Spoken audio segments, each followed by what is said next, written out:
Friends, welcome to Abi Aaris creations. இன்றைக்கி வந்து second class என்னன்னா ஆரி எண்ணாட் தான் நம்ம பார்க்க போகிறோம். எப்படி போடுறதுன்னு பார்க்கலாமா? ஃபஸ்ட்டு நம்ம செயின் ஸ்டிச் போட்டுக்கலாம்.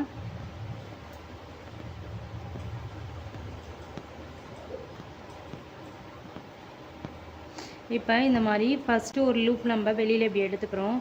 அப்புறம் ஃபஸ்ட் லூப் வழியாக செகண்ட் லூப்பை வெளில எடுக்கிறோம். எடுத்துகிட்டு இப்போ செகண்ட் லூப்லேருந்து ஃபஸ்ட் லூப்பை பிடிச்சி இழுத்துட்டோம்னா நம்மளுக்கு எண்ட் நாட் கிடச்சிரும். சரிங்களா? இன்னொரு தடவை பார்க்கலாமா?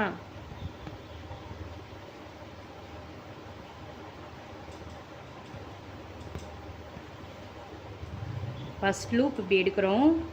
அதுலேருந்து செகண்ட் லூப் இருக்குல்ல, செகண்ட் லூப் எடுக்கிறோம். எடுத்துகிட்டு இப்போ செகண்ட் லூப்லேருந்து ஃபஸ்ட் லூப்பை பிடிச்சி இழுத்தோம்னா நம்மளுக்கு எண்ட் நாட் கிடச்சிரும்.